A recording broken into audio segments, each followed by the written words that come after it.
Hollywood, Chapter 13 in the Chronicles of River's End. The star of the show, Jean Hersholt, in his greatest of all roles. The title of the show, Dr. Christian. The sponsors of the show, the Cheesebro Manufacturing Company, owners of the trademark Vaseline.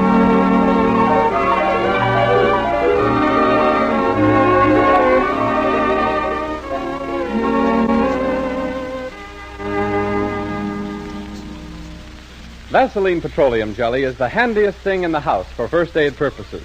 Skin abrasions, minor cuts, scratches, wounds, burns, and scalds, all should be treated at once with Vaseline Jelly. It not only soothes the discomfort, but promotes healing. Doctors will approve the use of Vaseline Jelly for these purposes because it is manufactured with scrupulous care, sterilized in the making, and packed in sterilized containers. Vaseline Jelly is a useful remedy for rough, chapped hands. Literally millions of users have found out that an inexpensive tube or jar of this product will overcome and banish roughness, redness, sore hangnails, and other skin trouble. It is the best product of its kind that can be made and costs only a few cents anywhere in the United States and Canada. Nobody need be without the comfort it brings.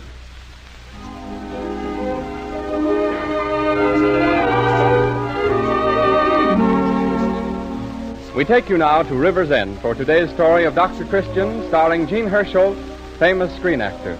It is late afternoon of a spring day. Dr. Christian's office? Oh, yes, Mrs. Foote. Tomorrow morning? I'm afraid tomorrow morning will be kind of broken into. Mr. Lane's funeral is at 11, you know. Yes, 11.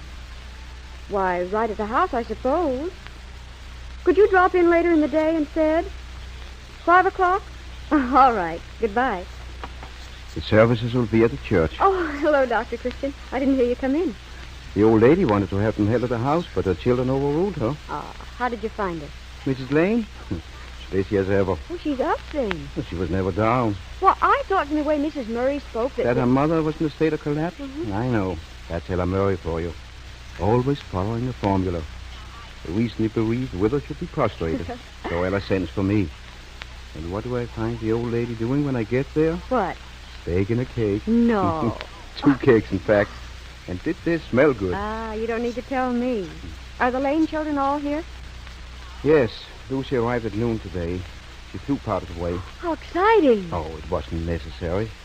But it was more dramatic. You should see her, Judy. She looks just as if she stepped out of the pages of one of those fashion magazines she works for. Is she married yet? No, still an old maid. Dr. Christian. What's the matter? Don't you know there's no such thing as an old maid anymore? Well, if you're 30 years old and not married... You're single, that's all. Oh, I see. What about Dick's wife? Is she good looking? Very. Oh, by the way, Dick told me to send my bill to him for whatever I did for his father. Good. He gave me a card with his business address. I've got it here in my pocket somewhere. I'm glad he's going to take care of it. I don't think Mrs. Lane has much of anything. Well, she has nothing at all. What Charlie earned as village clerk was just enough for him to live on. Of course, that'll stop now. Dick's well off, though. All 3 children are well off. Well, then she won't have to worry. Not about money. They'll look out for her. I'm afraid so. You're afraid? Here, Judy. Here's Dick's card.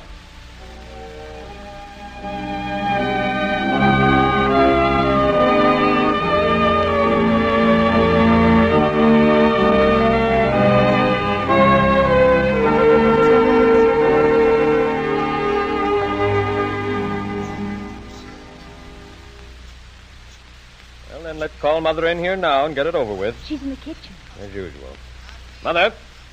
Oh, Mother? Yes, dear. Can you come in for a minute? I'll be right there. Oh, I hope she won't get too upset. Nonsense. It'll be a great relief to her. What is it? Come in, Mother. Well, Mother, we've been talking over plans. Plans? For you. Oh? And we want to tell you what we've decided. Sit down over here, Mother. Well, now, if we're going to talk, let's all go in the kitchen. But, Mother... I never could talk in the parlor. All you'll have to do is listen, Mother dear. But the kitchen's so much cheerier. Well, then let's adjourn to the kitchen by all means.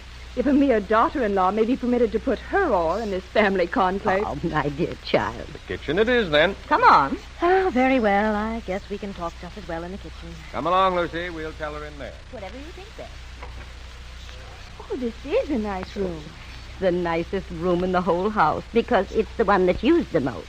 We've always eaten in the kitchen. Oh, now, Mother. Well, now we have. Why, you children even used to take your baths in the kitchen. Well, we haven't got much time, Mother, so if you don't mind cutting out the reminiscences. I'm sorry. I thought Gloria would be interested. I am interested. I don't know why Dick's never told me any of these things. It was so long ago, I hardly remember them. You don't remember? Well, only vaguely. Why, you certainly remember bringing your clothes down here to get dressed on cold winter mornings. You did that even when you was home for vacations from college. We'd get a roaring fire going in the range, Gloria. And then while I was starting breakfast, Mr. Lane would shave. That little mirror by the sink was his. Do you know, this is the first old-fashioned range I've ever seen at close range. Oh, Gloria. A pun. Well, as a matter of fact, that old range is the only thing in the kitchen I like different. I'm an old-fashioned cook, but I have got a hankering for a real up-to-date stove. You know, the kind with the little contraption that shows how hot your oven is and all. Oh, yes. Well, from now on, you'll not be needing a range at all, Mother. What do you mean? From now on, you're not going to be doing any cooking, dear. Ella, has Dr. Christian... Now, Dr. Christian has nothing to do with it. You've slaved all your life, Mother. And it's time you took it easy. So we're going to pick you right up out of here and see that you're... Take me away. Now, wait, Mother, please. Wait until I've finished. You're going to come and make your home with me. We all offer. We all wanted you, Mother. But I'm the logical one to have you. But you haven't got room for me, Ella. I have a guest room that I almost never use. We'll fix that up. But all my things, I could never get them all in one room. You can leave most of them right here, dear. But I can't... And just take with you the little things that you want to make your room seem homey. Your pictures and your work basket. And I'm going to give you a radio, Mother. Thank you, boy. It's a lovely south room. You'll have the sun all day long. You're all being very kind to me, and I don't want you to think I'm ungrateful, but I couldn't think of leaving here. Now, No, listen, Mother. This is my home. I've lived here ever since I was married. You children were all born here. Your father died here. And I want to stay. But it's out of the question, Mother. You can't live here all alone. It's too lonely. It's no lonelier than anywhere else. Well, Lucy means it isn't safe. Why not? Well, if you were taken sick... But I've got a telephone and neighbors on both sides of me. Such as they are. They're good neighbors. Mrs. Polacos and the Raddicks, too. They're not your kind, though, Mother. This part of town is run down terribly. Oh, has it? Why, I hadn't noticed. And you must remember you're not as young as you were, Mother. But I'm perfectly well. Now, your blood pressure is considerably higher than it ought to be. I never knew I had blood pressure until you insisted on taking me to the doctor for a checkup. And I don't doubt but what you paid absolutely no attention to what he told you. You still eat red meat. You put quantities of salt on your food. And you take no rest in the daytime. Why should I lay down and rest? I'm not tired. But that's the insidious thing about high blood pressure. It's stimulating. It makes a person want to keep going. And I'm glad I've got it. Oh, Mother, you talk like a child. And she acts like a child. It's high time somebody took care of her. Oh, please, children. I'll be good, I promise you. I won't eat any more beefsteak or salt or coffee, and I'll take a nap after dinner every day. I'll do everything the doctor tells me to, only let me do it here. I want to stay here. Please don't take me away. You only make it harder for everybody by arguing, let Mother. me stay a little while anyway. The sooner you make the break, the better, dear. I'd like to see you safely settled at Ella's before I go back. But you're going tomorrow. Yes? Why, I simply couldn't move as soon as that. There's so much to do. We'll all help you, Mother. Yes, Lucy and I will start looking over your things right now and deciding children, please. I'm sorry, Mother, but we know best.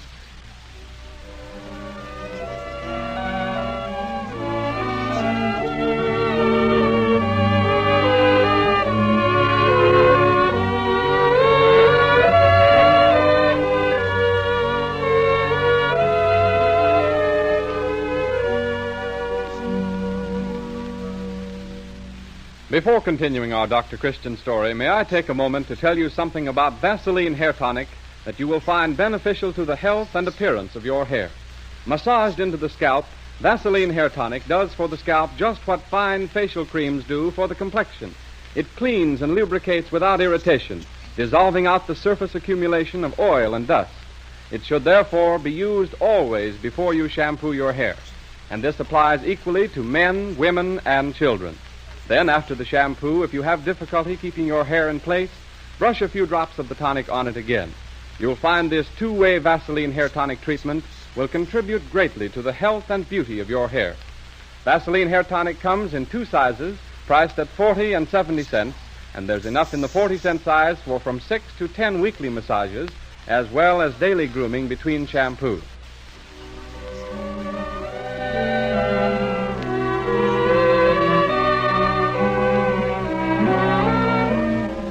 return you now to our Dr. Christian story. It's 6 months since the well-meaning Ella Lane Murray moved her mother to her own modern home. Dr. Christian, out on his rounds, stops to call on the old lady. No one seems to be at home, so he goes quietly upstairs to Mrs. Lane's room. She is sitting, listening intently to the radio. Slice the rhubarb, skin it, and cut the stalks in 1-inch pieces. Put in the preserving kettle and add 2 pounds of sugar, 7/8 of a cup of vinegar, 1 teaspoon of cinnamon, and 1/2 teaspoon... May I come in? Oh, Dr. Christian. Oh, I was afraid you had company when I heard the strange voice. And I was afraid you was Ella. Afraid? She told me to listen to some music appreciation hour while she was out, and instead I tuned in on a cooking class. As if you needed any instruction in cooking. Well, this was a new recipe for spiced rhubarb. And I've kept you from hearing it. I'm so sorry. Well, it don't make any difference. I wouldn't be making it anyway. Sit down, Doctor. Take that easy chair over there. Well, how about you taking it yourself? I like a chair I can get out of easily. These big, deep ones sort of swallow me up. Did you bring your old rocking chair with you? No, that's still over at the house, in the kitchen. Squeak and all? You remember the squeak? Oh, I loved it. Well, that's funny. Ella says it always drove her crazy. Why, a rocking chair is supposed to squeak. Well, Ella don't think anything ought to squeak. There ain't a squeak in this house, Dr. Christian. Not a board or a stair tread or a door hinge. Not even a mouse? Mice? In Ella's house? Well, the next time I come to see you, I shall wear a pair of squeaky shoes. Go ahead, light up your pipe, Dr. Christian. You're sure you don't mind? Mind. I've been longing to smell Charlie's pipe again. Why don't you try a pipe yourself, Mrs. Lane? Oh, mercy on us, me smoke a pipe. Well, our grandmothers used to smoke them, even if we don't admit it. Ella smokes cigarettes in a holder a foot long. You know, Ella really is a marvel. I can't imagine how anybody like me ever come to have such an efficient daughter. I know. I worked in the new schoolhouse committee with her. Well, you should live in her household. I've been here for 6 months, Doctor, and not once has she ever forgotten to order everything she needed from the grocer. Not once has a clock run down. Not once has her husband found a hole in a clean pair of socks. Ah, that's because you're here to mend them. If you think Ella let me do a lick of work, you're very much mistaken. I'm not allowed to lift a finger. Really? I went down into the kitchen once when I first moved here and helped the hired girl shell some peas. Ella didn't like it a bit, so I never did it again. Ella's got a lovely stove, Doctor. Just the kind I'd picked out. White with red and black trim and the little bell that rings when your breakfast egg is boiled. Not that I ever boil anything. Ella sends my breakfast up to me every morning on a tray. Ooh, what luxury. Crumbs in your bed. Bad enough when the body's sick and can't get up. But when you're perfectly well... Well, the rest probably does you good. Well, I get too much rest.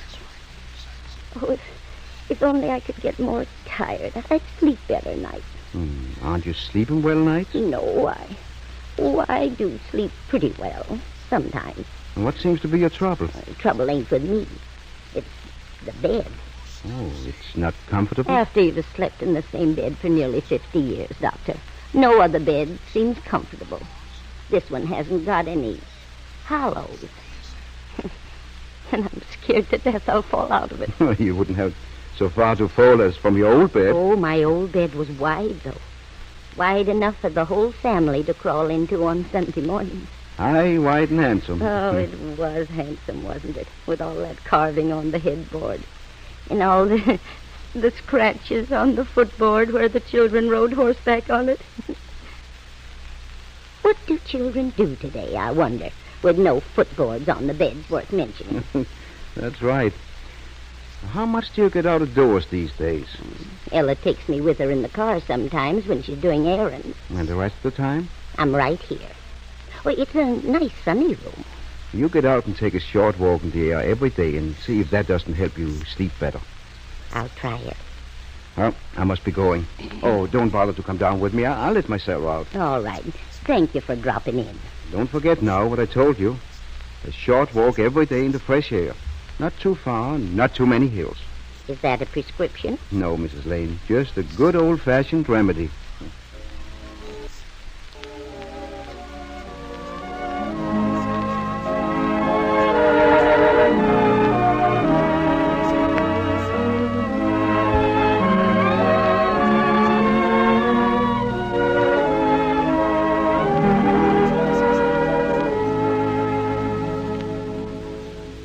No matter how times change, Vaseline products retain their popularity and usefulness because they retain their fine old standards.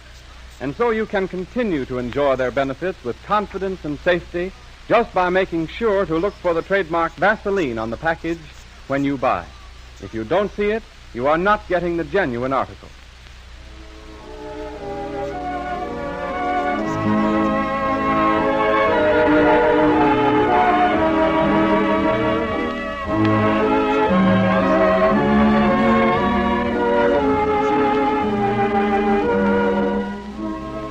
Months have gone by since Dr. Christian's visit to old Mrs. Lane. It is an afternoon in mid-December. The sun has just set, and a certain shabby little brown house in the poorer section of River's End is wrapped in the gathering gloom as Dr. Christian knocks softly at the back door, and then, getting no answer, opens the door and walks into the kitchen. A little figure in a rocking chair comes suddenly to life, stares at him. Charlie. It's me, Mrs. Lane. Dr. Christian. Oh, of course. I recognize you now. I must have been dreaming. Oh, I'm sorry if I frightened you. No, you didn't. I'd fallen asleep, that's all. And when I opened my eyes... Oh, you're trembling. Here, sit down again. No, I'm all right. It's funny, ain't it? What tricks the twilight plays on you. I knocked, but I guess you didn't hear me. How did you know I was here? I was calling on the Polacos next door. And you saw me come in? No, but Mrs. Polaco did. Over an hour ago. Oh. There was something I left here that I wanted, and I thought I'd come around and get it. I see. And then I just sat down for a minute, and next thing I knew, I'd dropped off. Did you find what you were looking for? Yes. Yes. It's so dark in here, I wondered. I didn't want to make a light. I mean... For fear somebody passing by might see it. Yes. See, after all, the house is supposed to be empty. And so you always sit here in the dark? Always? What do you mean? Well, you were here the day before yesterday. And last Friday. Was I? And the Friday before that. No. It stormed all that week. I didn't get out at all. So you have been coming here regularly? You told me to take a walk every day. So I did. And this was just about the right distance. Just. And when I got here, I generally felt the need of a little rest, so You don't need to explain to me. I understand. Does Ella know? No. I didn't see no use in mentioning it to her. She'd only think it was morbid. I don't know as if I approve of it myself. What harm is there, Doctor? And sitting in a damp, cold house that's been shut out for the better part of the year? Oh, I hadn't thought of that. You're chilled through right now. Oh, come along. I'll take you home. Oh, thank you. Give me your key and I'll lock up. Yes. Maybe I'll keep it just as a safeguard. Oh, no, please don't. Well, then will you promise me not... Yes, I promise. You're right, Doctor. It is cold here. Cold and damp. And empty.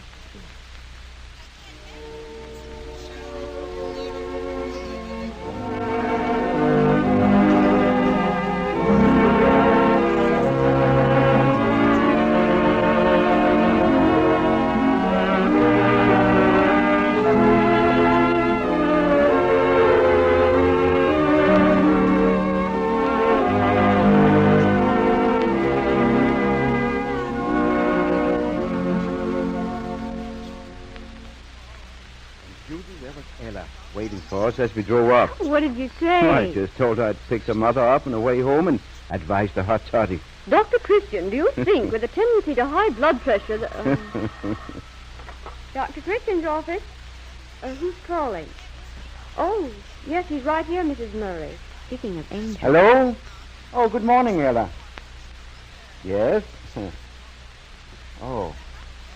Yes? Yes, have you taken a temperature? Or what did it read? I see. All right, I'll be right over. Is it Mrs. Lane? Yes, she was taken with a bad chill during the night and is running a high temperature this morning. Oh. If anyone calls, tell them I'll be back later.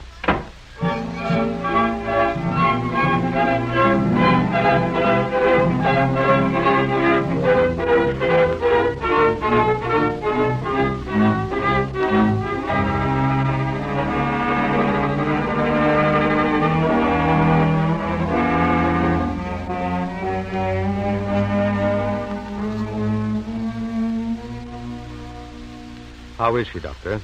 A little more comfortable, I think. But how is she actually? We just had a wire from Lucy asking whether she'd better come on. What shall we tell her? Well, it's hard to say. She might get here and find she'd made a long trip for nothing. Then again, if anything did happen and she wasn't here, she'd never forgive herself or us. There's a chance, then, that Mother may not pull through? Yes. Oh. Is there anything we can do, Doctor? What about sending for a specialist from town? I have no objection, of course, but it isn't necessary. Well, if there's anything she needs, go ahead and get it. Never mind what it costs. Consider that you have a free hand. Thank you. We've every confidence in you, Dr. Christian.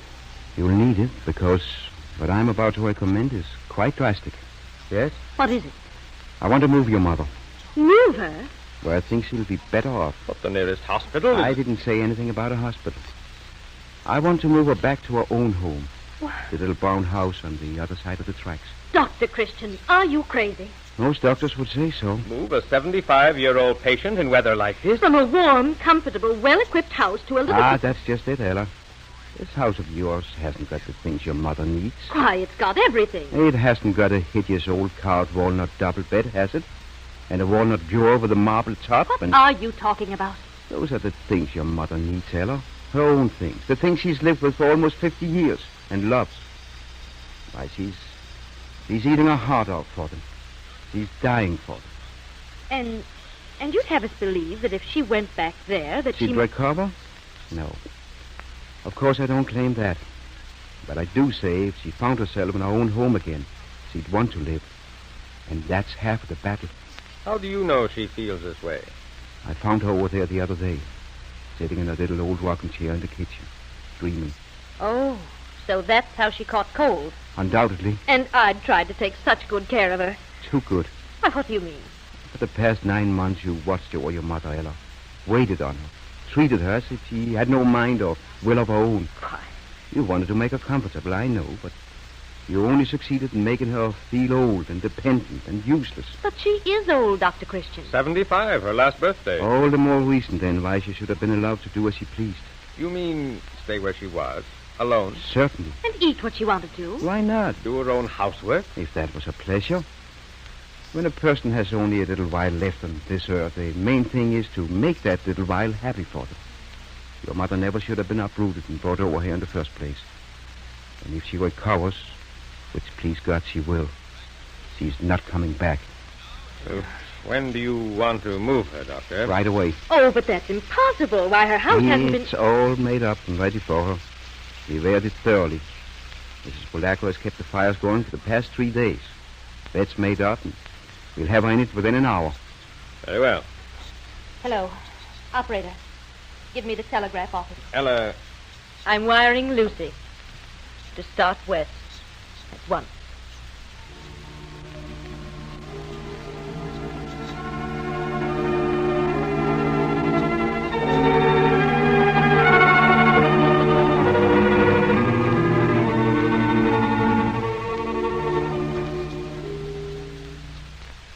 Dr. Christian? Yes? Where am I? Home? Oh. Then this bed ain't a dream. Ella says it's a nightmare. Oh, Doctor. Ella, are you here?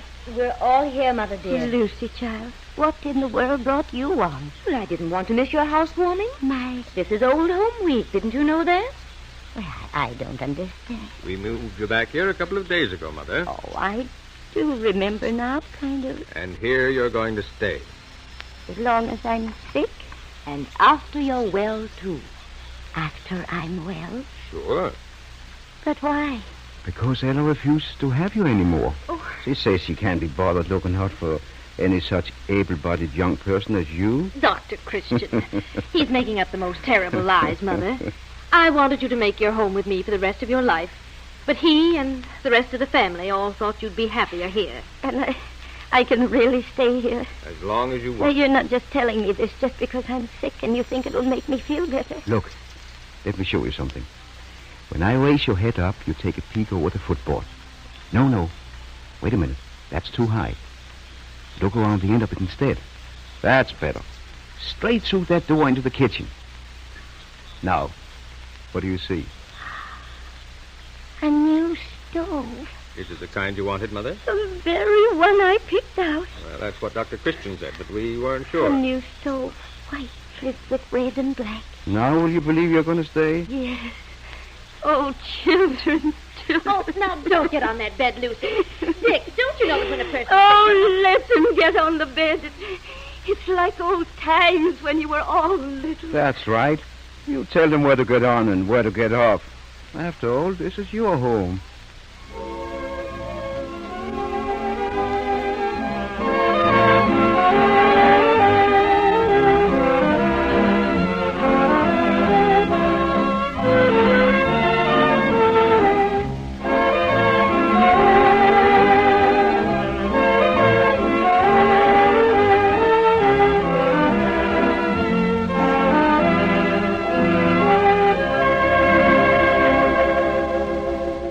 And just to show you that all River's End stories have happy endings, we take you to the Jones basement. Buddy, aged 8, is giving his views on women.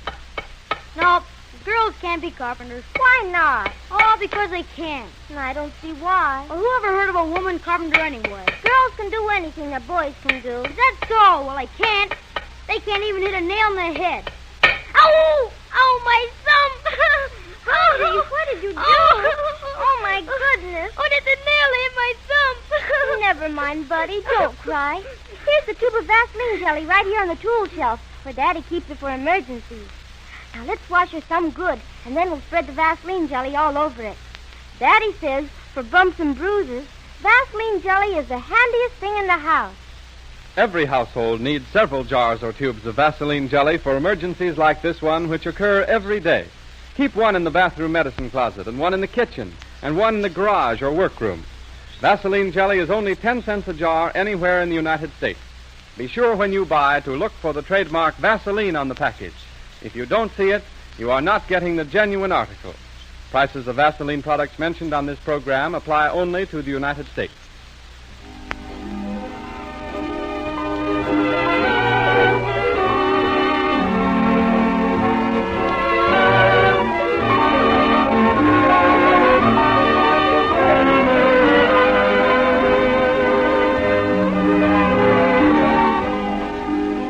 Jean Hersholt, our star, who appears on this program through the courtesy of 20th Century Fox, is preparing for his radio friends the most unique gift, one that nobody but Jean Hersholt himself could have made possible. It will be announced on this series of programs shortly, so be sure to listen for it, and tell your friends to listen. We'll be back again at this hour next Sunday with another delightful Dr. Christian story. Heard on today's program were Little Old Lady from The Show Is On, and With a Smile and a Song from Snow White and the Seven Dwarfs.